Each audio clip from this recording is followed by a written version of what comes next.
What's up, guys? Hope you all are having an amazing day. Welcome back to the channel. So, it's been a wonderful week, I would say, but a disappointing one. This video was supposed to be an outdoor, on location photo vlog. It was supposed to be something like this, but then something happened, and as you have seen the title already, that is what we'll be going to be talking about.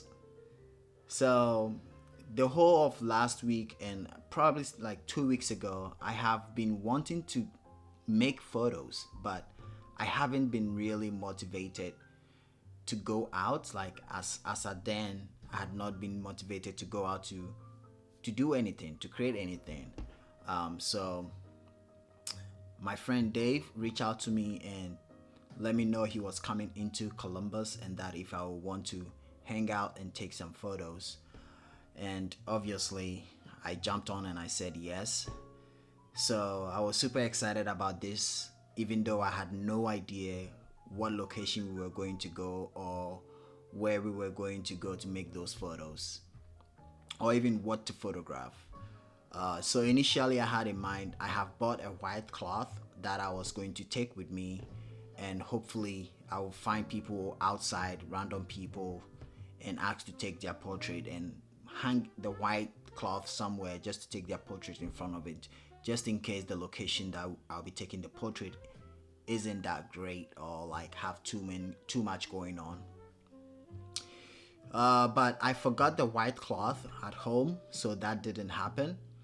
And I had with me the gear that I brought was my Mamiya RB67, and then I have two expired film that one film was given to me by Simon, who was the one I bought the RB from or traded my Hasselblad with.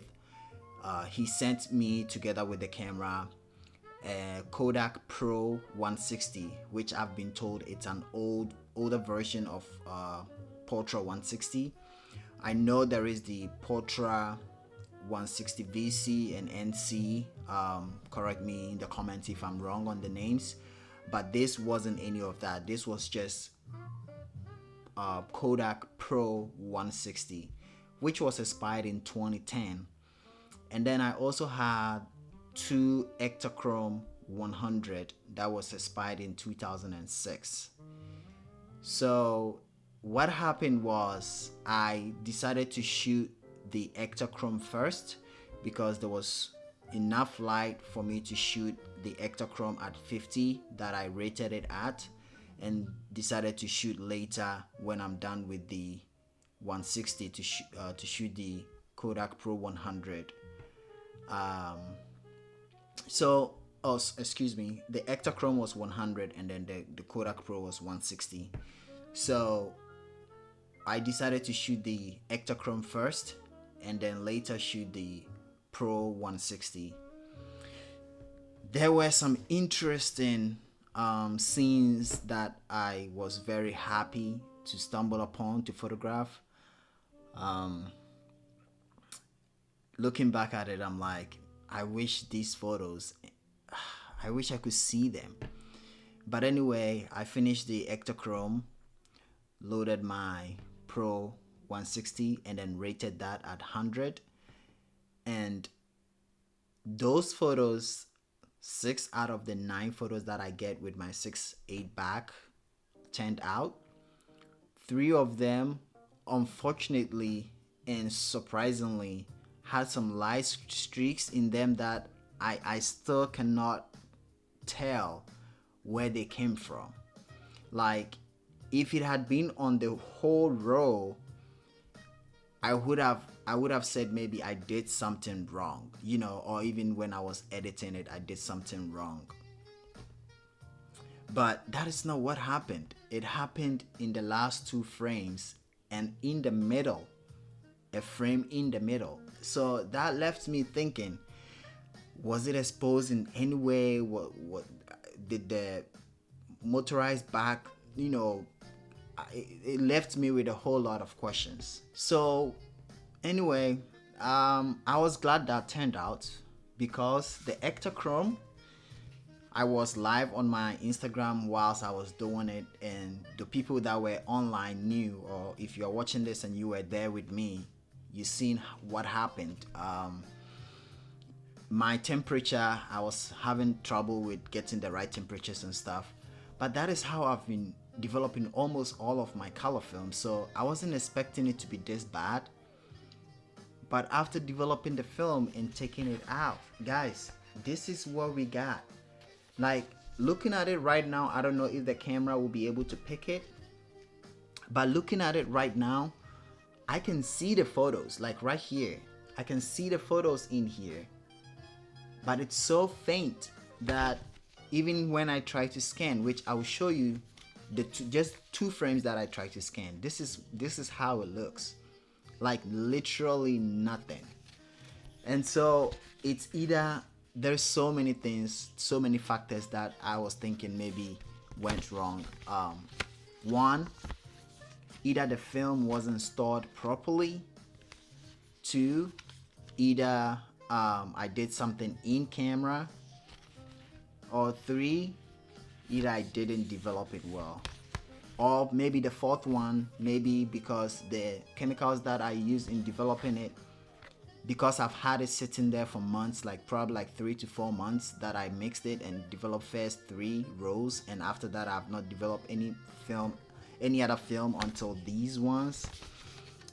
So that really got me frustrated, and I am somebody who, I have said so many times, I do not like experimenting. I mean, it's good to experiment because that's how you learn, but I don't like specifically go out and be like, oh, I'm going to do this photography for experiment. No, I don't do that. I do it, and if I make a mistake, I learn from it. So that being said, the mistake that I made, or whatever happened, the decision I've made is I am never going to shoot expired films anymore. If I go out there and somebody gives me an expired film, I'm just going to pass it on, because even though I've had some great results with expired films, I don't think I'll be able to continue having that edge where it's like you don't know if it's gonna turn out or not. When, let's say I traveled to a different state or a country and I shot these photos and I got back and I got this, I'll be bummed out. I will really be bummed out, because I wouldn't be able to go back and make these photos anymore. Or let's say if these were portraits that I took of people on the street, I lost it.